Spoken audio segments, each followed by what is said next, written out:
আপনি যখন first cycle চালানো শিখেছিলেন, আপনি কি কোনো একটা ইউটিউব টিউটোরিয়াল দেখেই একদম প্রো লেভেলের সাইকেল চালানো শিখে ফেলেছিলেন? আপনি ফার্স্ট ডেতে পড়ে গেছেন, সেকেন্ড ডেতে আপনি আবার ট্রাই করছেন, থার্ড ডেতে আপনি একটু চালানোর পর আপনি আবার পড়ে গেছেন। বাট ফোর্থ ডেতে আস্তে আস্তে কিংবা আরও সামনে যেতে যেতে আপনি আস্তে আস্তে ব্যালেন্স করা শিখছেন অ্যান্ড আপনি বুঝতে পারছেন যে আপনি কোথায় আসলে মিস্টেকসগুলো করতেছিলেন অ্যান্ড তারপর গিয়ে ফাইনালি আপনি প্রপারলি ব্যালেন্স করা শিখছেন যে কীভাবে আসলে দুই চাকার উপর ব্যালেন্স করতে হয়। আমাদের কোনো একটা স্কিল ডেভেলপ করার প্রসেসটাও ঠিক একই রকম, বাট রিয়ালিটি হলো learning always doesn't happen by consuming. আপনি তখনই একটা জিনিস লার্ন করতে পারেন বা কোনো একটা স্কিল ডেভেলপ করতে পারেন যখন আপনি হাতে কলমে সেই জিনিসটা অ্যাপ্লাই করতেছেন। আপনি যতই লেকচার দেখেন না কেন কিংবা আপনি যতই নোটস নেন না কেন, দিন শেষে আপনি যদি বাড়ি ফেরার পর সেই জিনিসগুলো হাতে কলমে প্র্যাকটিস না করেন, তাহলে you are not learning anything.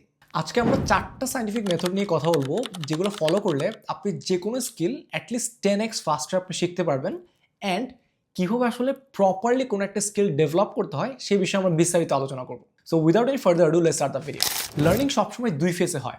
প্রথম ফেজ হচ্ছে খুবই সহজ, যেখানে আমরা শুধুমাত্র শুনে, লিখে এবং দেখে আমরা শিখি। এটার ইজি পার্ট এবং এটা সবাই করে। সেকেন্ড ফেজটা হলো প্রসেসিং, যেটা হচ্ছে আসলে রিয়েল গেম। প্রসেসিং মানে আইডিয়াটা নিজের মাথায় ফিল্টার করা, নিজে হাতে কলমে ট্রাই করা অ্যান্ড দেখা আসলে আপনি কতটুকু জিনিসটা পারেন অ্যান্ড আপনি যদি সেই জিনিসটা অন্য একটা মানুষকে ঠিকভাবে বোঝাতে পারেন, দ্যাট মিন্স আপনি সেই স্কিলটা ডেভেলপ করতে পেরেছেন। মেজরিটি অফ দ্য মানুষ ফার্স্ট ফেজে আটকে যায় এবং তারা অনেক ভিডিও দেখার পর একটা fake sense of achievement feel করতে পারে, যেখানে তারা মনে করে জাস্ট ভিডিও দেখেই সে কোনো একটা স্কিলে অনেক বেশি অভিজ্ঞতা অর্জন করতে পেরেছে। মেথড ওয়ানটা হলো, কোনো একটা স্কিল ডেভেলপ করার একদম থাম রুল হচ্ছে এই 3 ফেজ লার্নিং সিস্টেমটা। এই সিস্টেমটা আমার জন্য অনেক বেশি কার্যকর ছিল এবং যখনই আমি কোনো স্কিল ডেভেলপ করতে যাই, আমি সবসময় ট্রাই করি এভাবে করে কোনো একটা স্কিল ডেভেলপ করা স্টার্ট করা।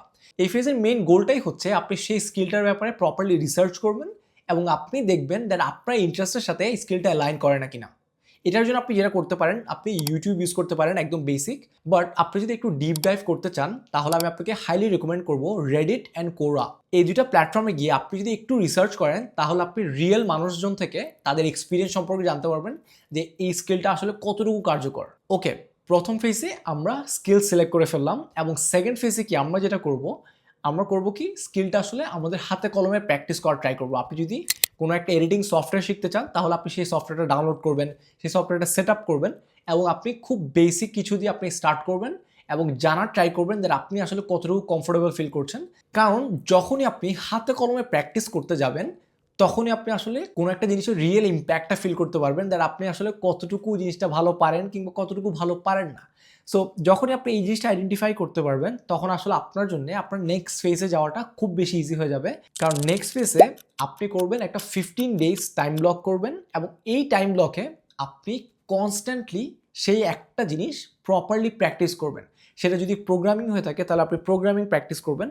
সেটা যদি কোনো একটা ভিডিও এডিটিং সফটওয়্যার আপনি শিখতে চান, তাহলে সেই ভিডিও এডিটিং সফটওয়্যারের বেসিসগুলো সম্পর্কে আপনি সেই 15 দিনে রিসার্চ করবেন এবং 15 দিনে জানার এবং শেখার ট্রাই করবেন। এই 15 দিনের ফেজটা অনেক বেশি ইম্পর্ট্যান্ট, কারণ এই ফেজের মধ্যে প্রত্যেক দিন আপনাকে একটা জিনিস মাথায় রাখতে হবে, দ্যাট আপনি কোনো কিছু শিখেন আর না শিখেন, আপনাকে একটা জিনিস মেক শিওর করতে হবে আপনি কোথায় ফেল করছেন। কারণ আপনি যতক্ষণ না পর্যন্ত অনেক বেশি কনফিউজ অ্যান্ড ওভারওয়েলম ফিল করবেন না, ততক্ষণ আপনাকে বুঝতে হবে দ্যাট আপনি জিনিসটা আসলে শিখছেন না।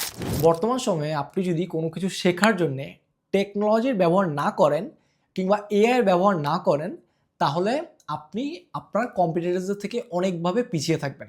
দেখেন, এখন বর্তমানে এতগুলো এআই সফটওয়্যার আছে কিংবা এআই ওয়েব অ্যাপ্লিকেশন আছে, যেটা আপনার কাজকে অনেক বেশি ইজি করে দেয়। আমি ইউনিভার্সিটিতে আসার পর সবচেয়ে বেশি যে সফটওয়্যারগুলো ইউজ করেছি, তাদের মধ্যে 4টা আমি আপনাদেরকে সাজেস্ট করছি, যেগুলো আপনারা আপনাদের ডেইলি লাইফে ইউজ করতে পারেন। প্রথমটা হচ্ছে নোটবুক এলএলএম। দেখেন, এই নোটবুক এলএলএমের মধ্যে আপনি যদি আপনার কলেজের যে লেকচার্সগুলো আছে, সেই লেকচার্সগুলো এখানে আপলোড করে আপনি সামারাইজ করতে বলেন, আপনাকে খুব সুন্দর করে নোটগুলো সামারাইজ করে দিবে।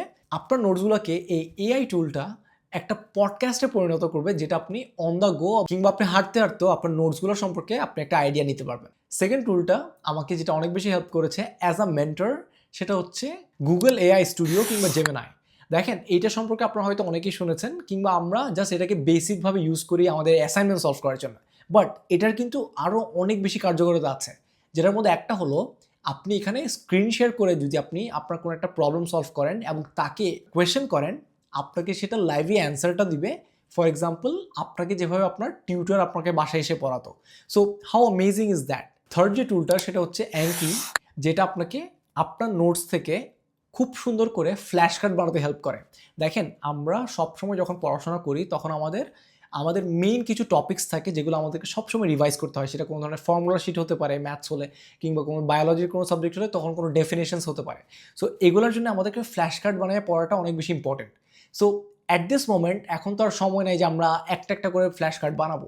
আপনি যেটা করবেন, আপনি যদি অ্যানকিতে গিয়ে আপনার সবগুলো নোটস আপলোড করেন এবং আপনি যদি বলেন তাকে আপনাকে ফ্ল্যাশ কার্ড বানিয়ে দিতে, তাহলে এই টুলটা আপনাকে খুব সুন্দর করে অনেকগুলো ফ্ল্যাশ কার্ড বানিয়ে দিবে, যেটার মাধ্যমে আপনার পড়াটা অনেক বেশি ইজি হয়ে যাবে এবং খুব বেশি এফিশিয়েন্ট হবে। সো টেক যে আসলে আপনি শুধুমাত্র আপনার অ্যাসাইনমেন্টস কপি করার জন্য কিংবা অ্যাসাইনমেন্ট শেষ করার জন্য ইউজ করবেন এমন কিন্তু না।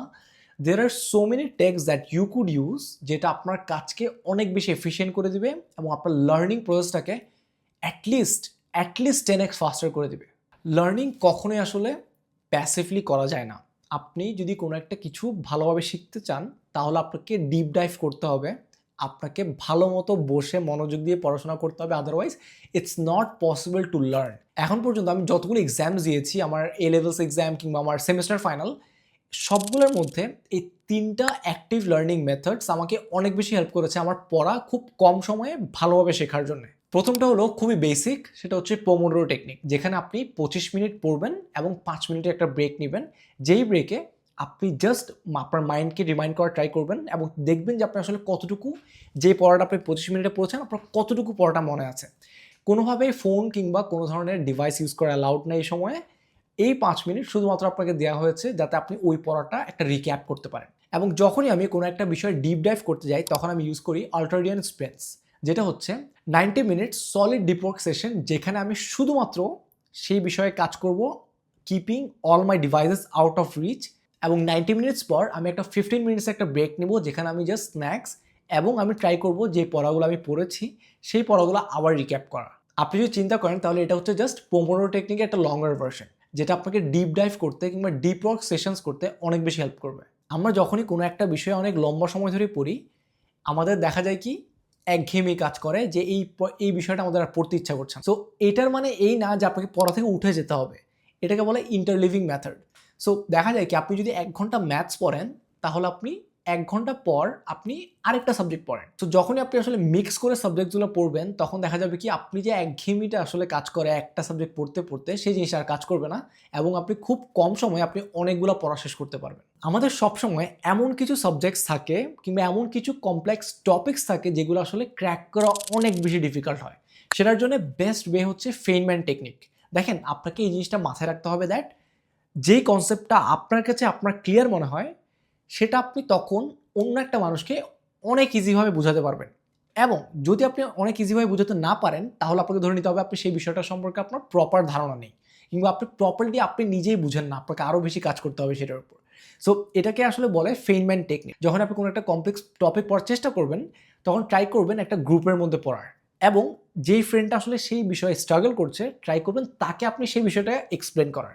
এবং এটার ক্ষেত্রে যেটা হবে সেটা হচ্ছে আপনি বিষয়টা এক্সপ্লেন করতে গিয়ে আপনি কনসেপ্টটা নিজে আরও ভালোভাবে বুঝবেন এবং আপনার ফ্রেন্ডের হেল্প হয়ে গেল।